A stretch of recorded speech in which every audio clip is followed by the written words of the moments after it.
Today is a beautiful day. We have some thin clouds up in the sky, kind of blocking the sunshine right now, but the temperature is about 100 degrees here. I am just outside Yuma, Arizona, but I'm still in California, by the way. And the reason I'm here is to actually check out something really interesting.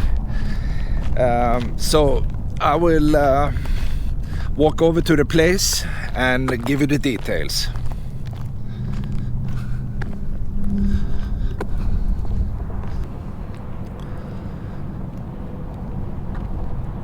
Right next to the border crossing into Arizona, we are actually passing a big sandy area called the Algodones sand dunes. And back in the days, it was really hard to go into California from Yuma if you had a car, because the car got stuck, of course, in the sand here. So they decided to build a plank road.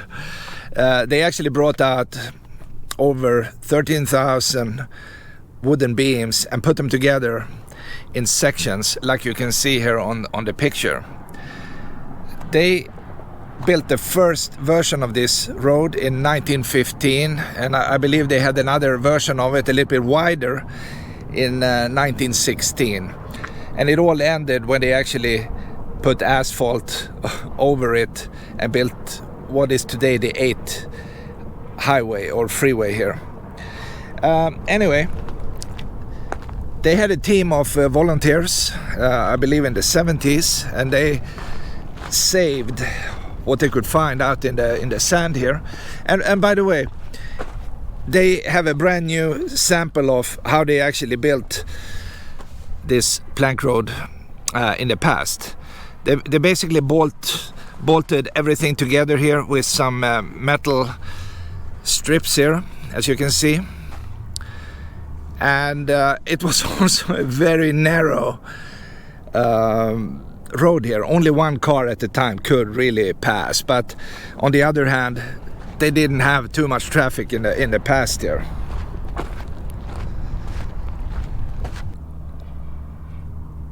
What you see here is actually a real section of the plank road. I don't think this is the original location though, but they actually moved what they could find to this place and made it into a historic monument.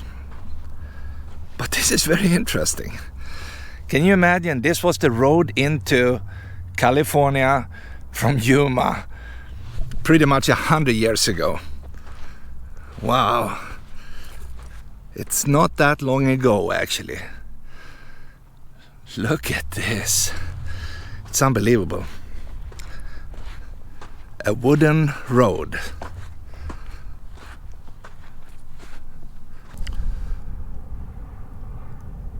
This original plank road was about 7 miles long in the beginning. And it's hard to believe they actually used something like this only 100 years ago. But we need to keep in mind, they did not really have any roads going to California. So this was the only option they had here. And they also had a hard time to clean this from all the drifting sand here. They had to constantly go out and kind of brush off all the sand. And you can see that here. I mean, we have sand everywhere, just covering the few beams, wooden beams we have left here. And this is not the most sandy area here, out here. This is just a location where they actually put this one up here. But the big sand dunes, we can't really see from this location here. But we have a lot of drifting sand out there.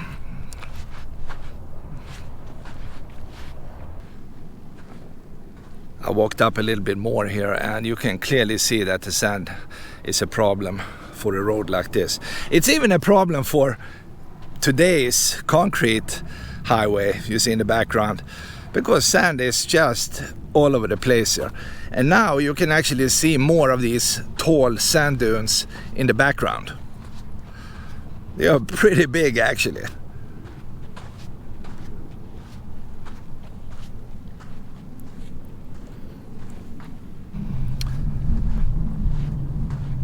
Because this area is a very popular spot for people with dune buggies and quads and all kind of four-wheel drive vehicles, they also had to put up this barrier you see here.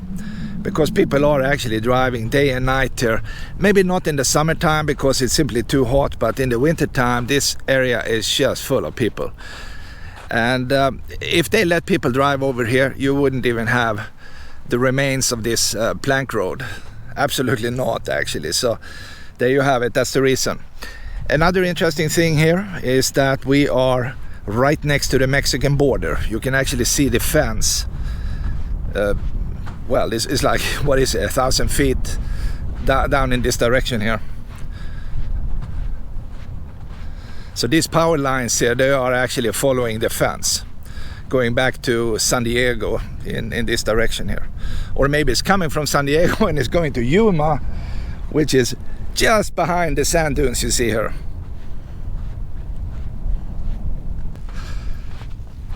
Well, I'm here, so I might as well go down to the fence and check that out and see what they built. It's just too bad we have a fence, but I understand. But it kind of cuts off the ecosystem here, which is really the bad thing, I would say.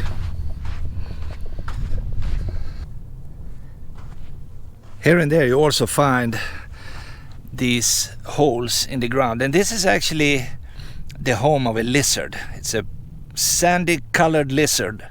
And it just snuck in here. And wherever you go out here, besides from these dune buggy tracks you see here, you see a lot of other, animal tracks in the sand. Mostly lizards. I'm not sure about snakes, but I'm guessing they have rattlesnakes, things like that. But now in the daytime, the temperature is so warm here.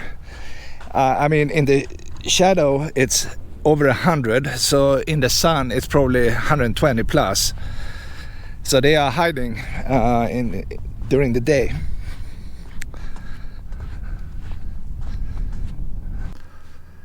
Here we have it, the famous fence between Mexico and the United States. Look at these beams here.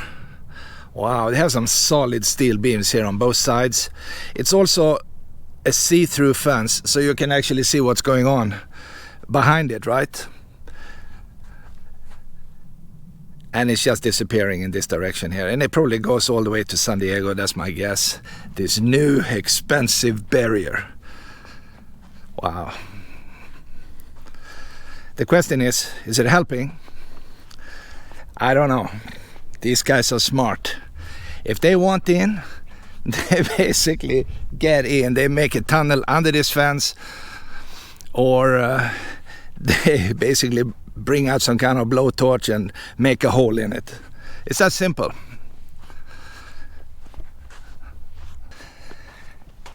Another thing you might experience out here in the desert in this temperature is that you are drying up in minutes. Luckily, the trunk is full of water, but if you're out here walking, if you manage to jump the fence and you come in here with no water, you'll probably die before you reach the highway. It's really, really a harsh environment in the summertime. And if you go to Arizona, down by Organ Pipe National Monument, you see a lot of these graves there. People have tried to walk into Phoenix, and they basically dried out, and they died. And that happens every year.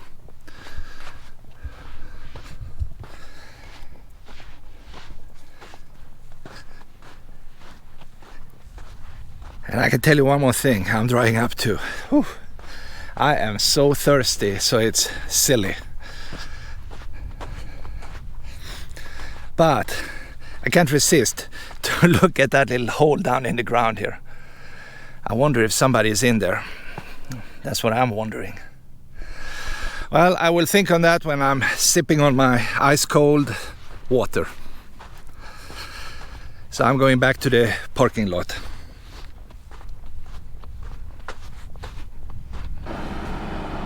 Close to the border, you can always expect to see these, mobile spy stations. You see up there they have a camera.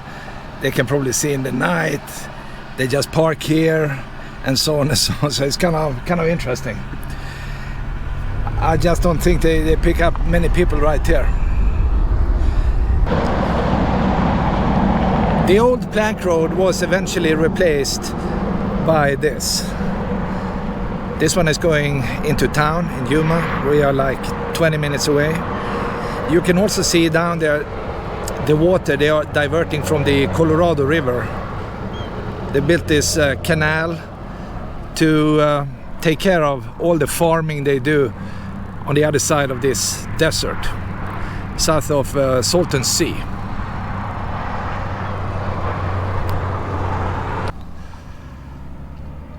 You are looking at the border crossing into Los Algodones. It's pretty much 1,000 feet away here. I came here to see something else. I came here for this famous Hanlon Heading they have here. If you read on the sign here, you can tell it was built in the early 1900s, in 1905, by the California Development Company. And they used this one to control the water into the Imperial Valley here. As far as I know, this was the second one they built. The first one was actually built of wood. This one is concrete and it's still standing. The other one, I think, is gone.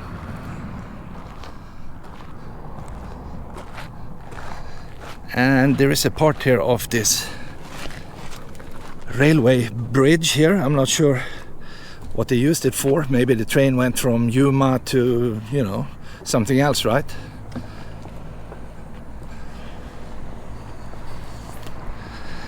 It's just very fun to walk on this old stuff. It could collapse any time. Yeah, we'll see. I'll take my chances. It's very, very cool. And they had a lot of equipment here, lots of cogs and wheels used to control the flow of water. And down there, all this dust, you have the border patrol because you are very close to the fence into Mexico. And I'm looking back now. We have another angle. And I will try to go inside and see how it looks like.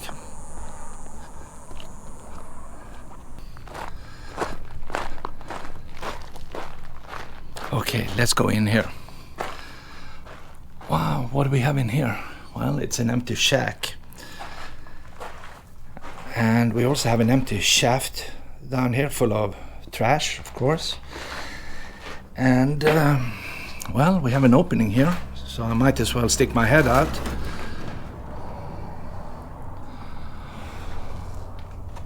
And what do we have? Well, it looks like a big weight. This is a big block of concrete hanging in these massive chains you see up there. And they go all the way down and they are connected to something here. So they could probably open a gate to let the water out or in, or I don't know which direction it should go, right? But that's what it did. And I need to be careful here. There's a lot of stuff on the ground. And then outside here we have this massive wooden original crane here. Take a look. It's just going up here, all the way up. And it looks like they built some kind of ladder in the middle of it, so it was easy to climb. And if you look carefully down there at the water, maybe you can see the water level is a little bit higher up here than it is out here. So there you have it. By the way, this structure here looks man-made. They probably dug this up. I wouldn't be surprised.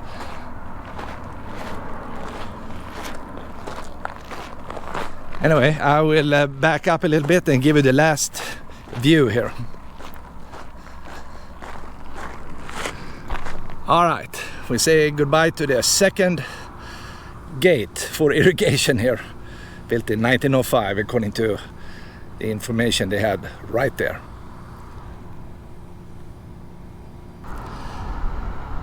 Today's dams and irrigation systems are, of course, way different from what we had in the past. But it's basically doing the same thing here. They are kind of controlling the flow of water. And we have one example of that here. We also have some information about people from Spain back in the days. We have Hernando de Alarcon's expedition here in the 1540. They actually came up on the Colorado River from the Gulf of California, and historians claim they were the first non-Indians to basically come up and explore Alta California. You can tell you have some current out here, so you don't really want to hop out in the water here. It seems like everything is going to the left here. And it's going under the bridge. So what I should do is actually go to the other side here.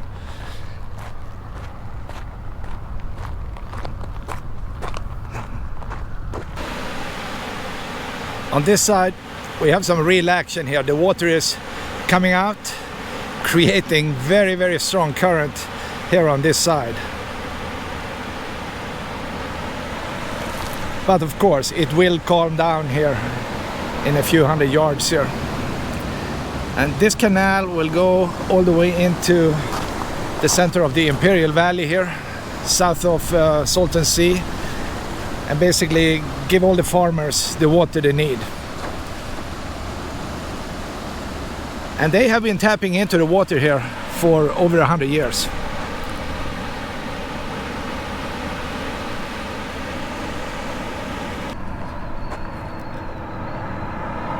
Right here in the early afternoon, the temperature actually went up to 107.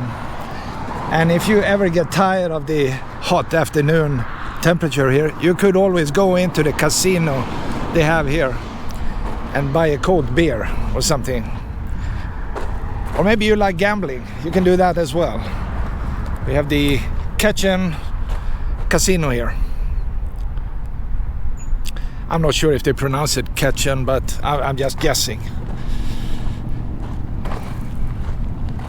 It sounds like it, at least.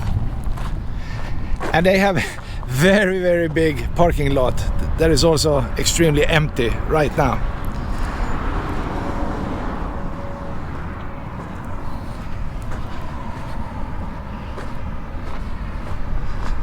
And this place is only a mile and a half from the Mexican border.